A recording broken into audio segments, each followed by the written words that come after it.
салому дуруд тамошобинони барномаҳои телевизиони Сафина. барномаи навбатии шоҳкориҳо дар адабиёт аст манзури шумо ва имрӯз роҷи ба зиндагинома ва осори нависандаи форсу тоҷик шайх Муслиддин Саъдии Шерозӣ ба шумо маълумот хоҳем дод.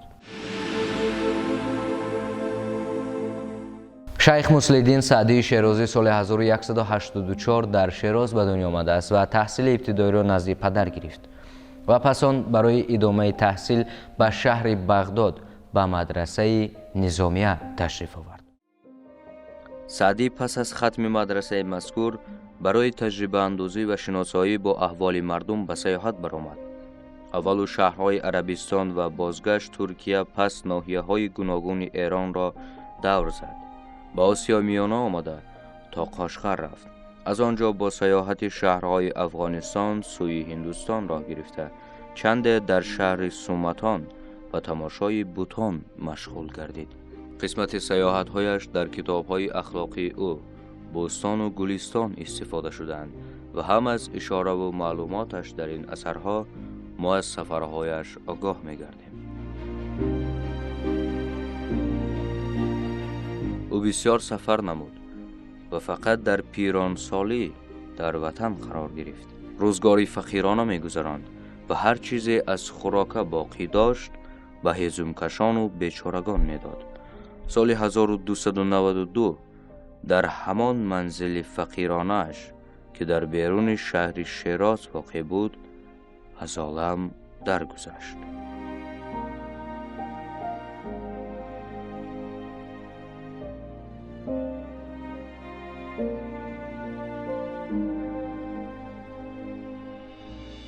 با گذشت ایام در بالای قبر او مقبره ساختند و امروز مرقدش بر جا بوده و زیارتگاهی خاص آن گردیده است.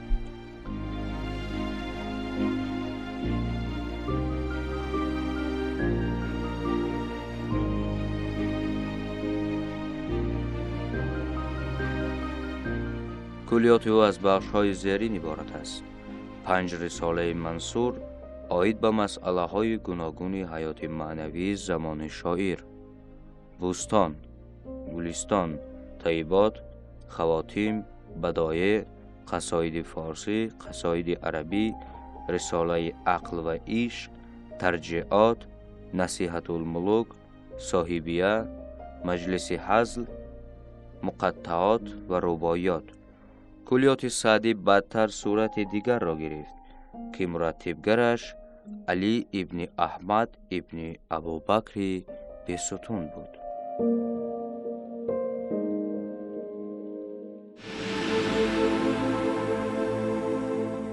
шайх Саъдӣ аслан ғазал менавишт ва миқдори ғазалҳои ӯро 700 адад ҳисоб карданд ки он ҳудуди 7000 байтро дар бар мегирад.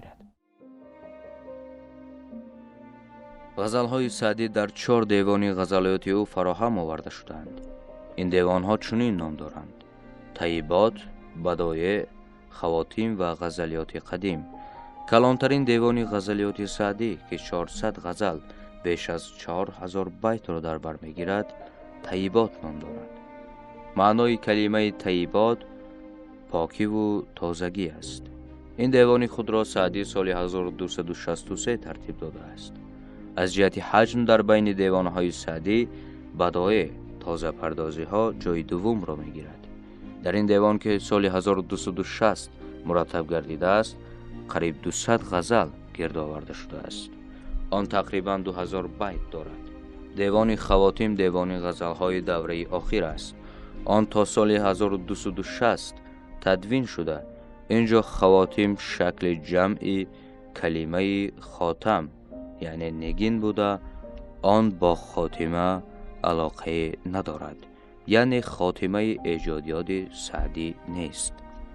мавзӯи асосии ғазал аз аввали пайдоиши он ишқ буд. Саъдӣ низ анъанаҳои беҳтарини ғазалнависони асрҳои 10-11ро давом дода.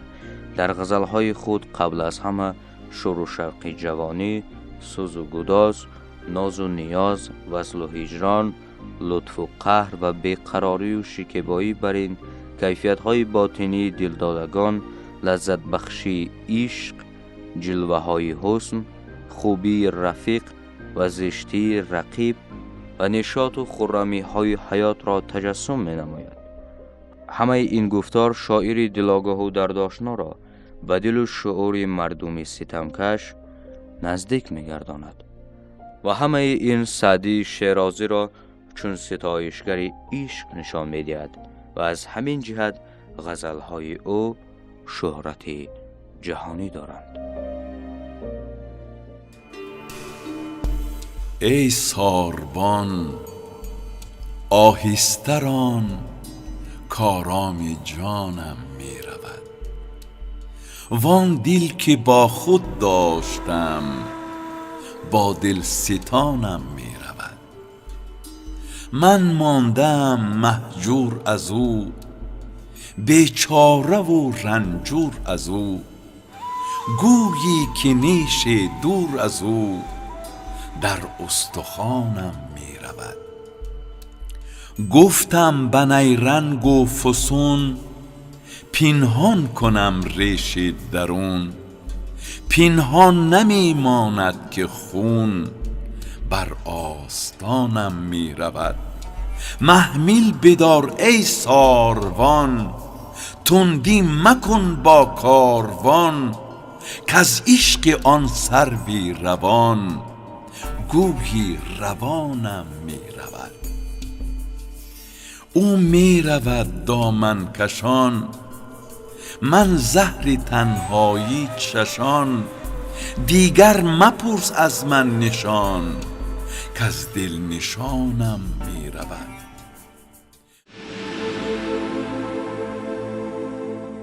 بزرگترین اثر منظومی سعدی این بوستان می باشد که آن را سال 1257 انشا کرده است و به حاکم فارس ابوبکر ابن سعد زنگی بخشیده شده است. این اثر سراول سعدی نامه عنوان داشت چون قهرمان اساسی حکایات ها محض خود سعدی بود و آن را پس از تألیف گلستان نامش را بوستان گذاشت.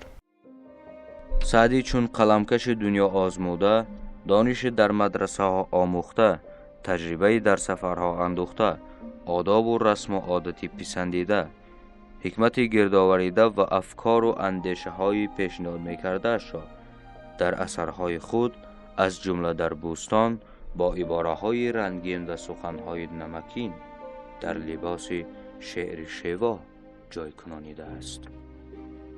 سعدی اندر باب تواضع در یکی از قسمت های بوستان چنین می آورد: سگ پای صحرانشین گزید، به خشمی که زهرش ز دندان چکید. شب از درد بیچاره خوابش نبرد، به خیل اندرش دختری بود خورد. پدر را جفا کرد و تندی نمود، که آخر تو را نیز دندان نبود. پس از گریه مردی پراکنده روز، بخندید کی بابکی دل فروز. مرا گرچه هم سلطنت بود و نیش، دریغ آمدم کام و دندان خویش. محال است اگر تیغ بر سر خورم، که دندان به پای سگ اندر برم. توان کرد با ناکسان بدرگی، ولیکن ناید ز مردم سگی.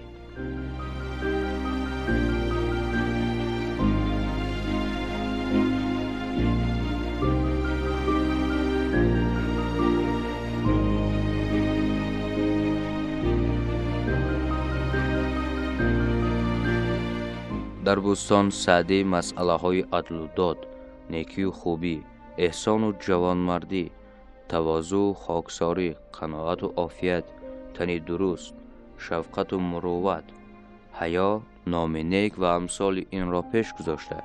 بر ضد ظلم و ستم، خودپسندی و غرور، تکبر، جهل و نادانی و خیانت عصیان می‌بردارد. او مردم را با فعالیتمندی و غمخواری نسبت به اهل مهنت دعوت نموده، در همه مورد حمایت منفعت خلق را فرض می شمارد. بوستان از مقدمه و 10 باب عبارت است. بابهای آن چنین نام دارند: باب اول در عدل و انصاف، باب دوم در احسان، باب سیوم در عشق، باب چهارم در تواضع، باب پنجم در رضا، باب ششم در قناعت، باب هفتم در عالم تربیت، باب هشتم در شکر بر عافیت، باب نهم در توبه و ثواب و باب دهم در مناجات و ختم کتاب. هر باب بوستان با مقدمه منظوم نظری آغاز می یابد که اصل مقصد، غایه و مضمون باب را بیان می سازد. بوستان در ادبیات تاجیک و فارس مقام بزرگ دارد و با زبانهای زیادی دنیا ترجمه و نشر شده است. آن در طول قرنها همچون نمونه برجسته اثر اخلاقی در ادبیات خلقهای شرق نظیره های بسیاری را به وجود آورده است.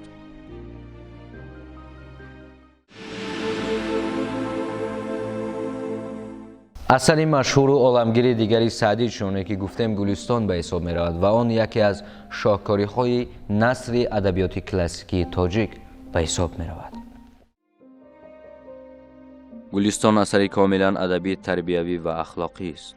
سعدی در گلستان با سه راه اندیشه های حکیمانه خود را به قلم آورده افکار انسان دوستانه خویش را تلقین می نماید.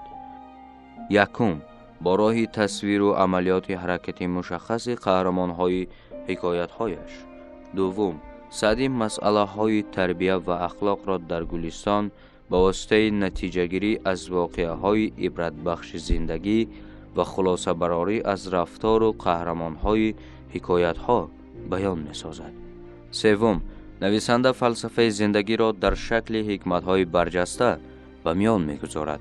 در گلستان حکایت های کوتاه پرمضمون واقعی، نقل و روایت های تاریخی، لطیفه های دلانگیز اخلاقی، مطالبه های ظریف، تمثیل های مرغوب اجتماعی، پند و موعظه جمع آورده شده است. گلستان از دیباچه 8 باب و خاتمه عبارت است. باب های او چنین عنوان دارند: باب اول در سیرت پادشاهان، باب دوم در اخلاق درویشان، باب سوم در فضیلت قناعت، باب چهارم در فواید خاموشی، باب پنجم در عشق و جوانی، باب ششم در ضعف و پیری، باب هفتم در تأثیر تربیت و باب هشتم در آداب صحبت. نام باب‌های گلستان به موضوعهای اساسی آنها اشارت می‌کند. در اصل مضمون هر کدام باب از موضوعی که در سرلحوه خاطر نشان کرده شده است خیلی وسیع‌تر و با رنگارنگ است. آنها در باب‌های گلستان با تابش‌های نو به نو جلوه‌گر می‌گردند. خلقیت گلستان پیش از همه در ترغیب غایه‌های انسان دوستی و موقع خلقی مؤلفی آن هویدا می‌گردد. مرام عمومی گلستان پند است. همه حکایت ها و حکمت ها را مضمون اخلاقی و تربیوی به همدیگر متحد می‌گرداند. ولی چنانه که گفتیم پند سعدی پند عریان نیست. او در همه موردها داروی تلخ نصیحت را چنان با شهد ظرافت آمیزش می‌دهد که از شنیدن آنها خاطره کس ملال نمی‌گردد. برعکس طبع شنونده به قبول آن مائل می‌گردد. نویسنده عقیده خود را به خواننده و شنونده بار نمی‌کند. رد و قبول را او به اختیار خود آنها می‌گذارد و می‌گوید: مراد ما نصیحت بود و گفتیم، حوالت بر خدا کردیم و رفتیم.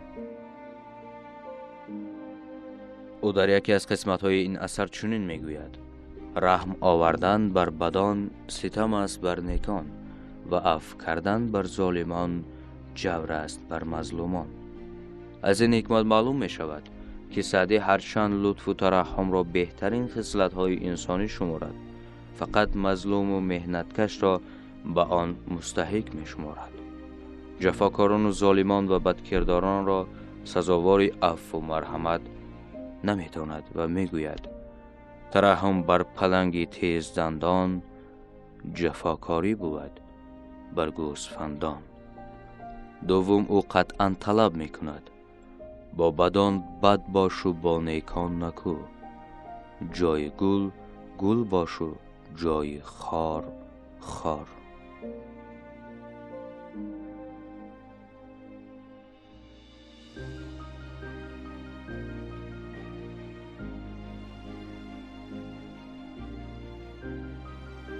یگانگی غایوی و صنعت بلند نثر و نظم گلستان را تمام حکایت‌های آن نمایش می‌دهند.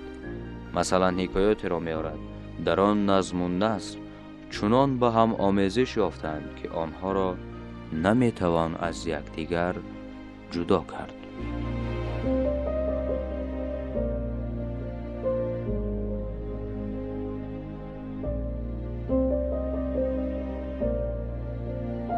لقمان را گفتند ادب از که آموختی؟ گفت از بیادبان. گفتندش چگونه از بیادبان ادب بیاموختی؟ گفت هرچی از ایشان در نظر ناپسند آمد از آن پرهیز کردم. و اینجا سعدی با بیت‌های زیبای این حکایات را به انجام می‌رساند و میگوید نگویند از سری بازیچه حرفی که از آن پنده نگیرد صاحب هوش، وگر صد باب حکمت پیش نادان بخوانند آیدش بازیچه در گوش. سعدی شیرازی توانست با آثار گرانبهای و ارزشمندش نامش را زنده نگاه دارد و بر حق او را ادیب جهانی اعتراف کردند که حق بر جانب خود اوست. میگوید 7 کشور نمی کنند امروز به مقالات سعدی انجمنی. دوستان و اخلاصمندان برنامه شاهکاری ها در ادبیات، اینجا رسیدیم به فرجام برنامه و یادآور میشویم با شما بودم مؤلف و راوی برنامه شادروز کامل. تا دیدار نوبتی صحتمند و پیروز بمانید.